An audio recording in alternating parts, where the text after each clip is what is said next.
Hey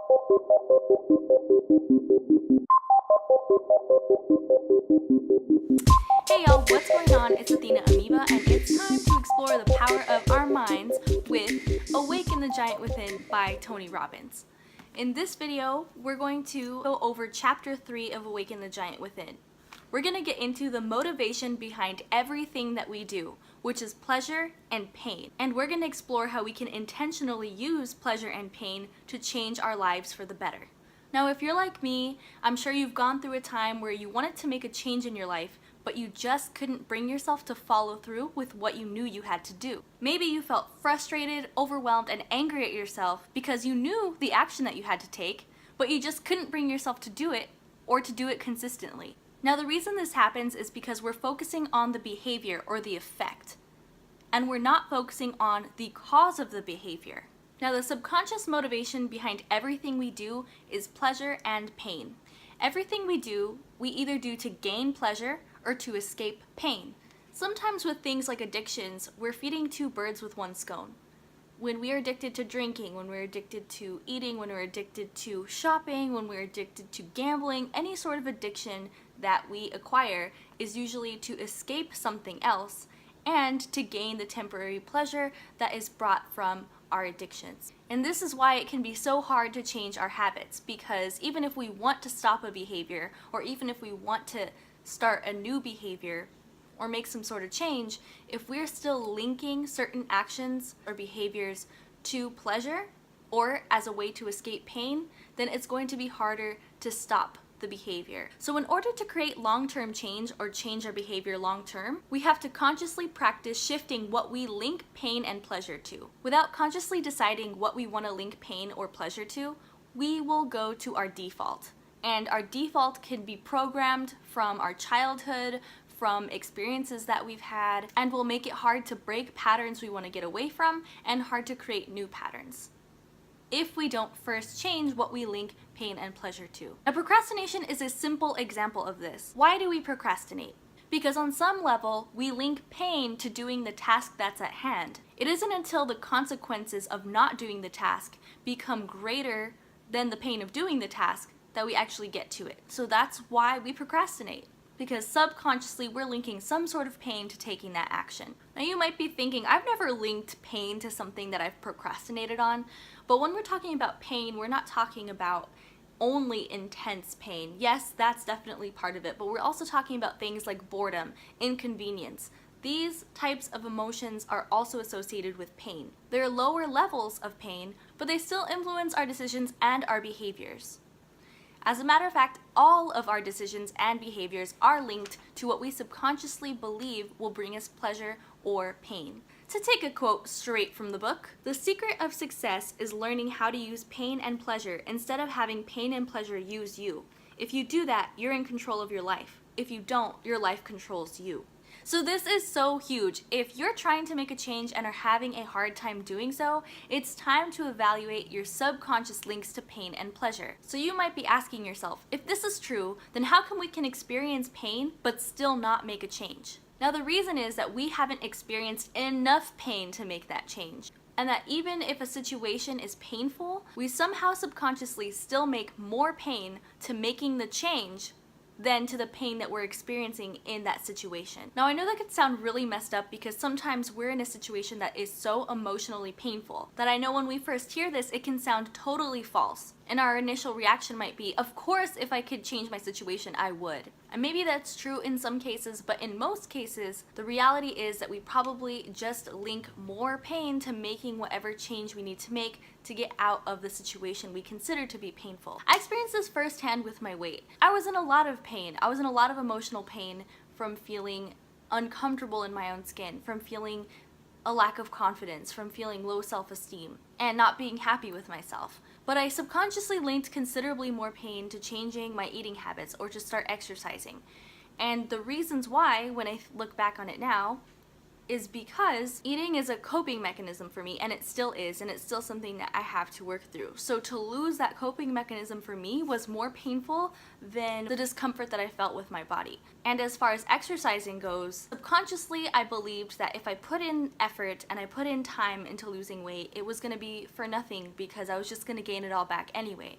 So I associated putting time and energy into exercising as a waste of time subconsciously, and so that caused more pain for me subconsciously than the pain I was experiencing of being unconfident and feeling uncomfortable in my body. So that's an example of how a situation can cause us pain, but the solution or the action that we need to take to change our situation still has more subconscious pain attached to it than the situation we're in. So it really isn't until we reach our pain threshold that we know we absolutely have to make a change. In those moments, pain becomes our friend and inspires us into action. Now again, there are different levels of pain and pleasure. Humiliation and shame are extreme forms of emotional pain, whereas again, boredom or discomfort or inconvenience are less intense emotions listed under pain, but they still influence our decisions. The same for pleasure.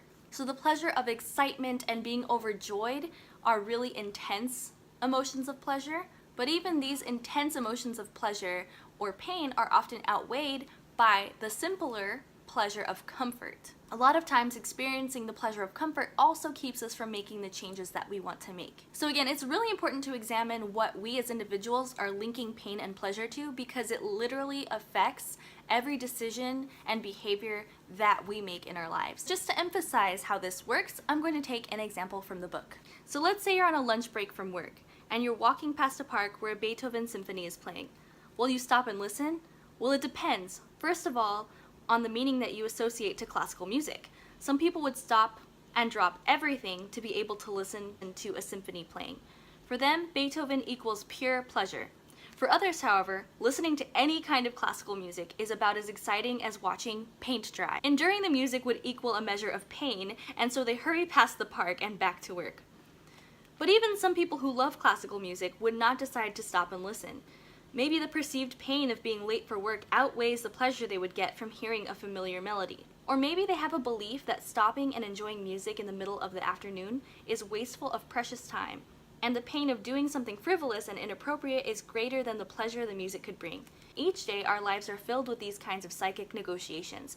We are constantly weighing our own proposed actions and the impact they will have upon us. So as you can see from this simple example in the book, the reasons we decide to do something or not is linked to whether we believe it will bring us pleasure or cause us pain. Now, all of us are influenced by what we link pain and pleasure to.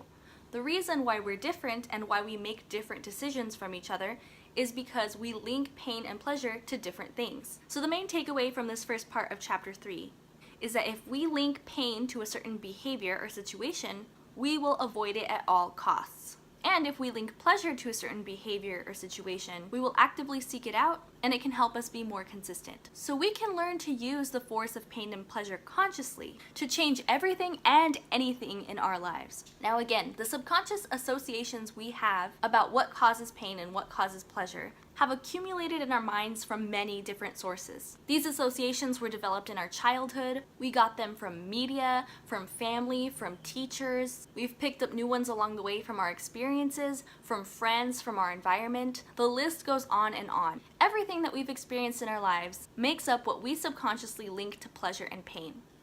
We might not know exactly when that programming occurred. It might have been something as simple as what someone said, an embarrassing moment, a wonderful conversation. All of these things have contributed to who you are today. Now here's another one of the big main points from this chapter. It's not so much about the experiences that we've had, but about the meanings that we've associated to those experiences. Our perspective about things is what truly influences us, not the thing itself. To take another quote from the book, if you are distressed by anything external, the pain is not due to the thing itself, but to your own estimate of it. And this you have the power to revoke at any moment. So what that's saying is that, again, events really don't have effect over our lives. What influences us most is the meaning that we attach to these events. We have the power to choose and change the meanings that we attach to everything. Starting today, right now, we can change our associations. We can even change our associations to physical pain so that when we experience physical pain, we gain pleasure. It's important to realize that we have the power to choose what associations we link to the events of our lives. Because if we don't, we're at the mercy of our own default programming that we never decided to intentionally choose.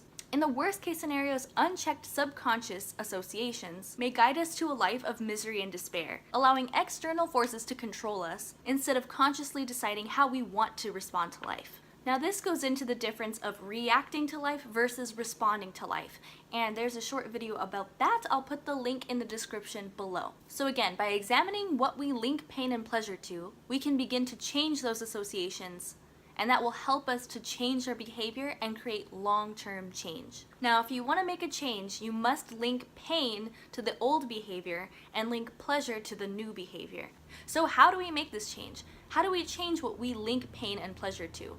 So there are 3 steps to this that I'm going to share with you, and then we're going to do a short exercise that will help you examine this and help you to start to make these changes. So the first step in changing your associations to what you link pain and pleasure to is 1, to become aware of the forces of pain and pleasure in your life. What are you already linking pain and pleasure to? What do you consciously link pleasure to? What do you think you subconsciously link pleasure to? Same for pain. What do you consciously link pain to, and what do you subconsciously think you might be linking pain to? The exercise that we're going to do in just a bit will also help you to uncover some of these subconscious beliefs. Step 2 is to learn to focus on the long term. Most of us base our decisions on what's going to create pain or pleasure now. But so many times what creates pleasure for us now creates pain for us long term. Almost anything we want that's valuable will require us to break through some short-term pain threshold in order to gain long-term pleasure. And really this just comes down to making changes. Change can be painful even when it's for the better, especially if we're gaining short-term pleasure from the thing that we're wanting to change. So step number 2 is remembering to be long-term focused, not to let instant gratification get in the way of what we want for ourselves in the long run. Now the third step is, once you've identified what you associate to pain that's stopping you from making progress, to learn to link pleasure to the change that you want to make, and learn to link pain to whatever it is you're trying to change. And we're going to get into that in the exercise that we're about to do right now. So get out your pen, get out your paper, get out your phone, get out whatever it is that you use to take notes. So first, write down 1 to 4 things that you wish were different about your life. 1 to 4 changes you've been wanting to make, or 1 to 4 things that you've been wanting to accomplish. So the second part of this exercise is to answer the following questions about each thing that you wrote down. First question is, why haven't I taken action? In the past, what pain have I linked to taking this action? Answering these questions should help you to understand what's been holding you back. It could give you insight into what greater pain is stopping you from doing the things you want to do.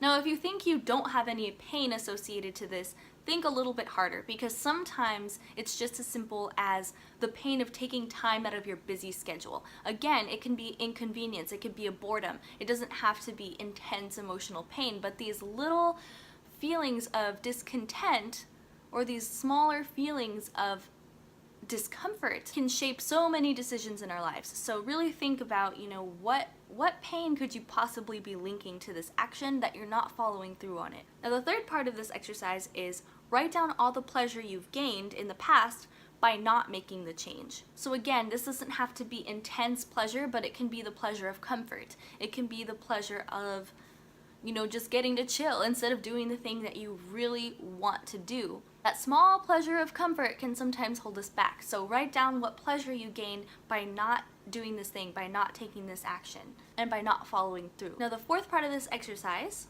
is shifting into the future. What will it cost you if you don't change now? What will it cost you if you continue with your current patterns? What will it cost you if you continue with your current behavior? Or what will it cost you if you don't start taking action today? What will you be missing out on? And how does that make you feel? How do you think that will make you feel 3 months from now, a year from now, 5 years from now, to be missing out on that? Or to still not have made that change? Do you feel some pain now? Because that pain can help you make that change. Associate all that pain to not making that change. And that will give you the leverage to do it. Now, the final step in this exercise is to write down all the pleasure that you will receive from finally making this change. On each of the 4 things that you wrote down, on each of the 1 to 4 things that you wrote down, if you did follow through, if you did make that change, if you did take action, what pleasure will you gain from each thing? Really allow yourself to daydream here. What would it feel like once that was accomplished? What would it feel like once that behavior was changed? Imagine being there. Imagine having that already. Imagine doing that already. What would it feel like?